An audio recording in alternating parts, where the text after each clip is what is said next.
Hello students, today we are going to take up the second chapter of physics, that is force and laws of motion. We have already studied chapter motion, and in that chapter we have studied some parameters like speed, velocity, acceleration and the types of motions also we have studied.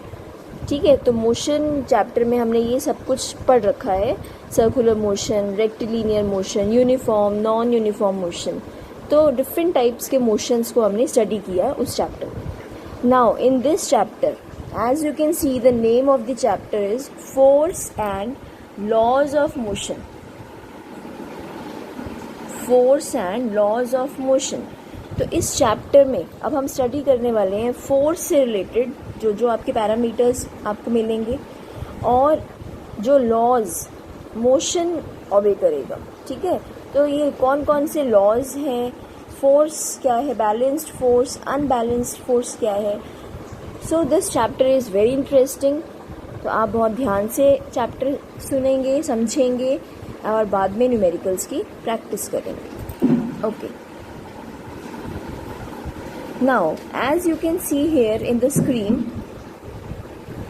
if a person is pushing this door, ठीक है, इस door के ऊपर एक force लगा रहे हैं.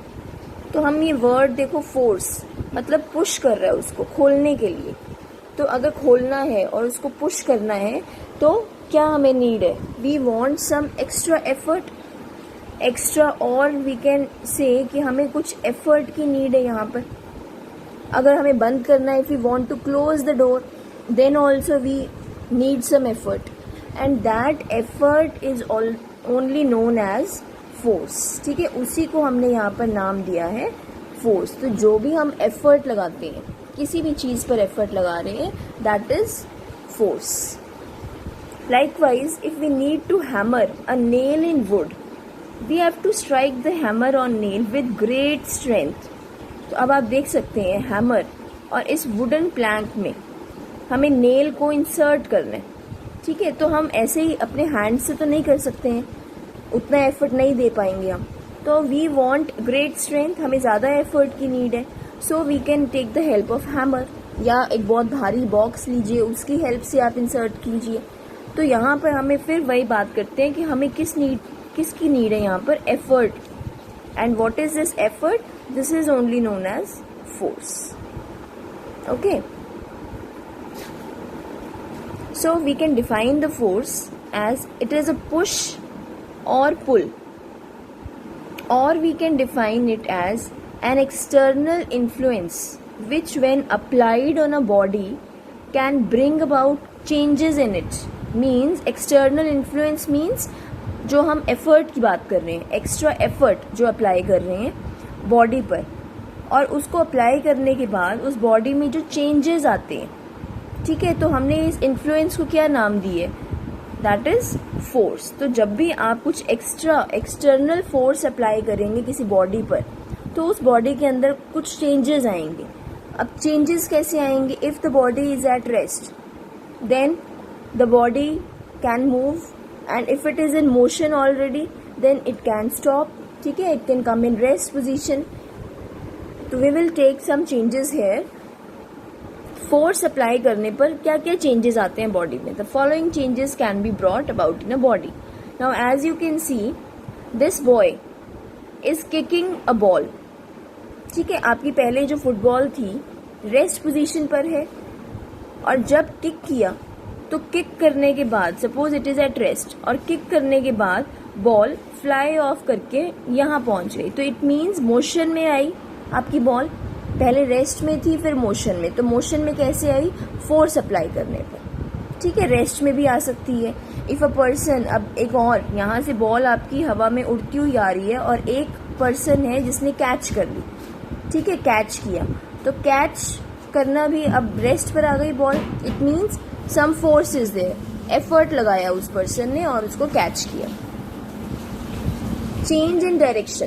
The second is change in direction by applying force on steering wheel of car. अब आप देख सकते हैं स्टीयरिंग व्हील, तो यहाँ पर आप अगर डायरेक्शन में चेंज आपको लेकर आना है तो आपको क्या करना पड़ेगा, स्टीयरिंग पर फोर्स लगाना पड़ेगा, ठीक है। You have to move the steering either in one direction और in the other direction.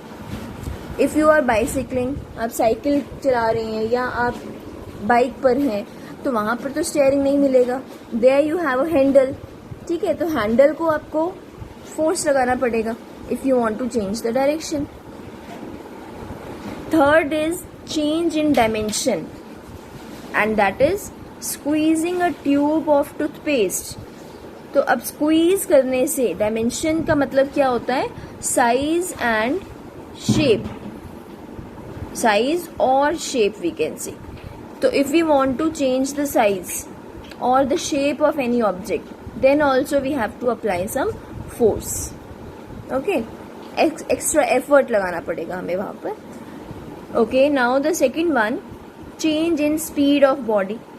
Speed, if we want to change the speed, now see, you can see here a car is moving with some speed, कुछ एक speed से move कर रहे हैं। Suppose 50 kilometre per hour की speed से move करती है कार आपकी, ठीक है। और आपको क्या करना है, आपको स्पीड इंक्रीज करनी है। तो what you will do, you will accelerate, race देंगे आप।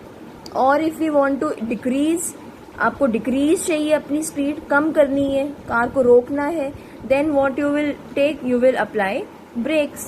तो ब्रेक्स लगाना ये भी फोर्स में आता है, ठीक है। अगर आप एक्सेलरेट करते हैं, रेस देते हैं, आप स्पीड को अप करते हैं, that also comes under force, okay.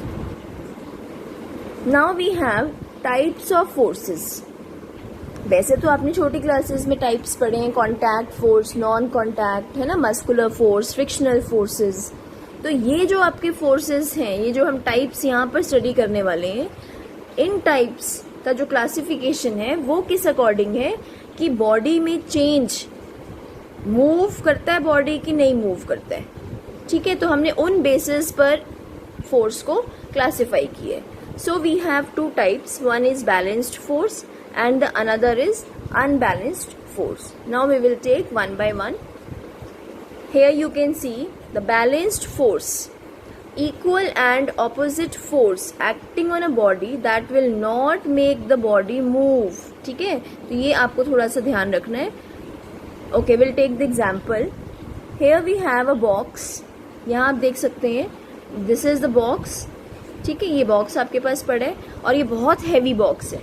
I want to move this box. तो मैं इसके ऊपर एक फोर्स लगाती हूँ। How much force I apply? Suppose I am applying 5 Newton force. But then also this box is not moving. ठीक है, तो मैंने कॉल किया अपने फ्रेंड को और बुलाया और उसको बोला कि अब आप मेरी हेल्प करो साथ में। तो what my friend has done, उसने भी फोर्स अप्लाई किया बट इन ऑपोजिट डायरेक्शन, इस डायरेक्शन में फोर्स लगाया और with the same magnitude 5 newton. Will the box move, क्या बॉक्स मूव करेगा? नो। वाई?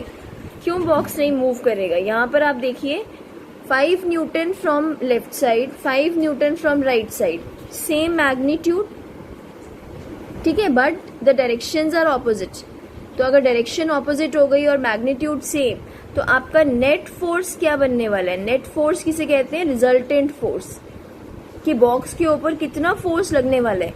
तो आप क्या करेंगे? 5 Newton minus 5 Newton, opposite direction है तो वी विल सब्ट्रैक्ट, ठीक है, एंड इट विल बी 0।